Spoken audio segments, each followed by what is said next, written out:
Hello সবাইকে, good morning. কেমন আছো সবাই?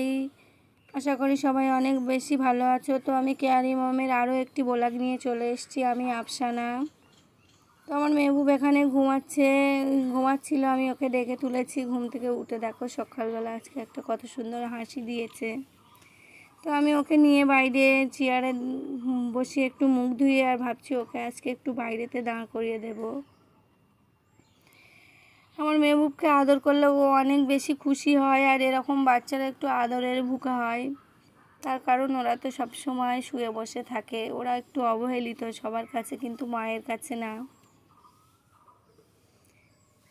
আমি এটাই বলতে চাচ্ছি যে এরকম বাচ্চাদের একটু সময় তো কেউ দেয় না, সেই জন্য আর কি এটাই বোঝাতে চাচ্ছি। তো মেহবুবকে আমি বাইরে চেয়ারে বসিয়ে একটু মুখ ধুয়ে দেব, আর ওকে সকালবেলা শুধু একটা রুমাল ভিজিয়ে মুখ ধুয়ে দিই, আর গোসলের সময় ওকে ব্রাশ করিয়ে দিই। তার কারণ সকালবেলা ব্রাশ করালে ও মানে উল্টি হয়, ওর এরকম একটা ব্যাপার। তো আমি এখন ভালো করে ওকে মুখটা ধুয়ে দিয়ে তারপরে ভাবছি ওকে একটু দাঁড় করাবো। অনেক দিন থেকে গ্রিল ধরিয়ে দিয়ে দাঁড় করাই মাঝে মাঝে, সেটা আর অনেক দিন থেকে করাইনি, আর ও সেটা পারেও না ভালো। আমাকে দাঁড়িয়ে থাকতে হয় ওর পাশে পাশে।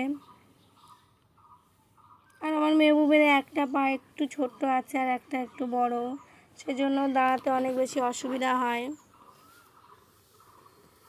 অনেকক্ষণ থেকে এখানে চেষ্টা করছি ওকে বসিয়ে দেওয়ার, কিন্তু ও ওকে দাঁড় করানোর ও দাঁড়াচ্ছে না, সেজন্য আমি ধরে রাখতে পারছিলাম না বলে আবার ওকে বসিয়ে দিয়েছি।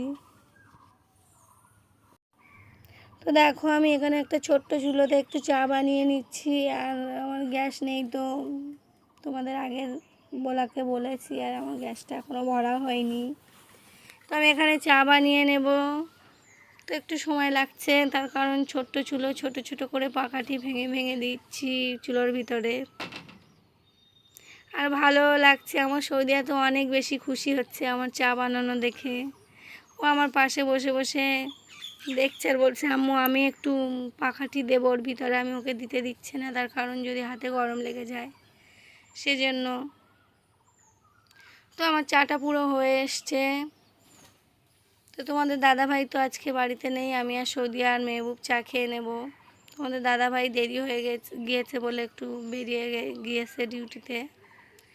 তো আমার মেহবুব এখানে বসিয়ে নিয়েছি চা খাওয়াতে, আর মেহবুবের চা খাওয়াতে অনেক বেশি কষ্ট হয়, সকালবেলা মুখ খোলেই না কিছু খাওয়ার জন্যে। ওই জন্য বেশি টাইম আমি সকালবেলা ঘুম থেকে তুলে সেরকম একটা কিছু খাওয়ানোর চেষ্টা করিনি, তার কারণ খেতে চায় না।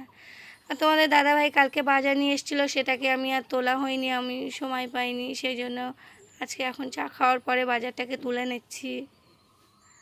তো এখানে দুধ, চানাচুর, বিস্কুট, সয়াবিন, চিড়ে,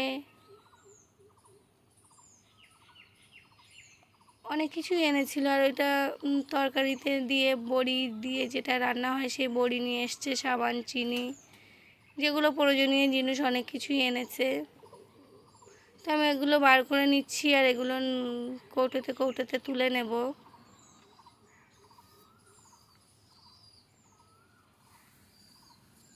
তো আমি এক এক করে যেটা রাখা হয় সেটাতেই সব ঢেলে নিচ্ছি।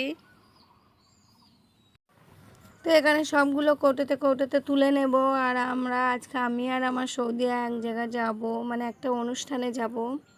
মেহবুবকে নিয়ে যাব না, তার কারণ ওকে নিয়ে গেলে ওর পাপা যাচ্ছে না, আমার একা তোলাফেলা করতে কষ্ট হবে, সেই জন্য আমার আম্মার কাছে রেখে যাব। তো অনুষ্ঠান একজন মারা গিয়েছিল, তার জন্য একটু কলমাখানি মতো হচ্ছে, সেখানে যাব, আমাদের নেমন্তন্ন করেছে।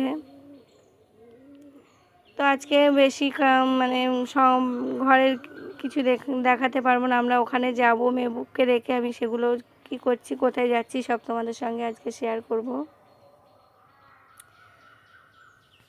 তো যেখানে যাব ওটা হচ্ছে আমার জায়ের মেয়ের বাড়িতে। আমাদের এখান থেকে বেশি দূর না, পাশেই।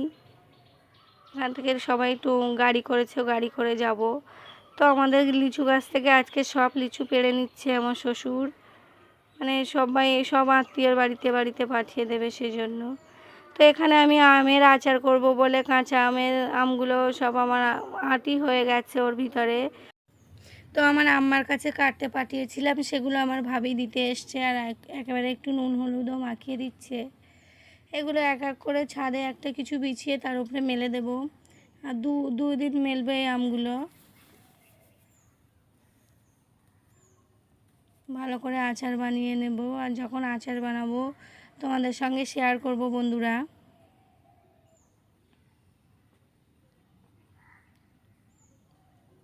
তো এটা আমি থোড় কুচিয়ে নিয়েছি আমার বড় জায়ের কাছ থেকে, ওটা আমি কোচাইনি, ওইভাবে ধৈর্য ধরে কোচাতে আমি পারি না, ওই জন্য আমার বড় জায়ের কাছে দিয়েছিলাম। আর আমি এখানে রান্নাঘরটা ভালো করে ঝাড়ু দিয়ে নিচ্ছি, আর কিছুটা কাজ গুছাবো, বেশি কাজ করব না, তার কারণ এক জায়গায় যাবো, যতটা পারি গুছিয়ে রেখে যাব। আর মেহবুবকে তো যখন একটু মানে কিছুক্ষণের জন্য কোথাও যাই, আমি মেহবুবকে আমার আম্মার কাছে রেখে যাই। আর যাবো তো প্রায় দুপুর 12টা 12:30টার দিকে, আবার চলে আসবো 3টের মধ্যে, ওই জন্য একটুখানি টাইমের জন্য ওকে আর নিয়ে যাব না। তো আমার এখানে রান্নাঘর ঝাড়ু দিয়ে বাসন কোসনগুলো আর মাজা প্রায় কমপ্লিট হয়ে গেছে। আর আমার ভাবি চলে যাচ্ছে আমার মেহবুবকে নিয়ে।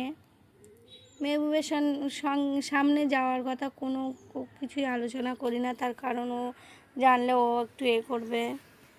আমরা এই টোটোতে সবাই চলে যাচ্ছি, একটা টোটোতে প্রায় পিছনে 5 জন বড় মানুষ আর বাচ্চারাও ছিল। তো এই যেখানে যাচ্ছি সেই জায়গাটার নাম হচ্ছে নতুনহাট, গাজীপুর। তো আমি আগে ওই ওই ওই জায়ের ওই মেয়ের বাড়ি 2-3 বার গিয়েছি, আর ফেরও যাচ্ছি। আমার সৌদিয়া এখানে এসে বসে আছে, আর এটাই আমার যার মেয়েদের বাড়ি, যেখানে আসছিলাম এটাই সেই তাদের ঘরে আমরা বসে আছি। তো আমার সৌদিয়া আসার পরই আম্মা গরম হচ্ছে, জামা চেঞ্জ করবো, তো ওকে জামা চেঞ্জ করিয়ে দিয়েছি, আর সবাইকে মাজা খেতে দিয়েছে। আর এই আমার ওই যার এই মেয়ের বাড়ি এসছি আমরা, ও হলুদ ওড়না পরা ওইটা, আর আমার যার আরও মেয়েরা এসছে, আমি তাদের সঙ্গে চলে এসেছি। আরও 3টে মেয়ে এসছে, আর আমিও এসছি, আমার আর 2টো যাও এসছে। তো আমরা খেতে বসে গিয়েছি, আমরা একদম খাওয়ার একটুখানি আগেই এসছিলাম, তখন খাওয়া দাওয়া চলছিল, আমরা হয়তো 3য় সেকনায় এসে বসেছি। ওই একটা যা আমার, তো এখানে প্লেট দিয়ে দিয়েছে, আমরা খেতে বসছি, আর ভাত দেওয়াও শুরু করে দিয়েছে। আজকে কি কি খাচ্ছি তোমাদের সঙ্গে শেয়ার করছি। তো আমার সৌদিয়াও আমার এই পাশে বসে আছে, ও তো দাঁড়িয়ে খেতে হবে, ওকে ও ঠাঁই পাচ্ছে না টেবিল চেয়ারে। ডাল, আলু, মাংস সব দিয়ে গেছে, আর আমের চাটনি করেছিল সেটাকেও দিয়েছে। আর আমরা খেটে আবার আমাদের জেসমিনার ঘরে চলে এসেছি, তার কারণ ওখানে ফ্যান লাগিয়েছিল, তাও রৌদ্রের মধ্যে একটু গরম লাগছিল, ওই জন্য এসে আবার ঘরের মধ্যে সবাই বসে গেছি।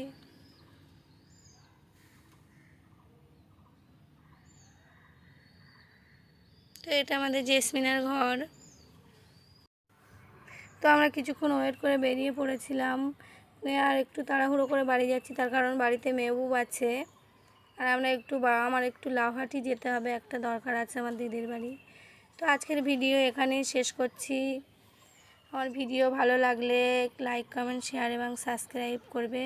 কাছে দূরে যে যেখানেই আছো ভালো থাকবে, সুস্থ থাকবে, আর আমাদের জন্য সবাই দোয়া করবে, আমার মেহবুব যেন সবসময়ের জন্য সুস্থ থাকে।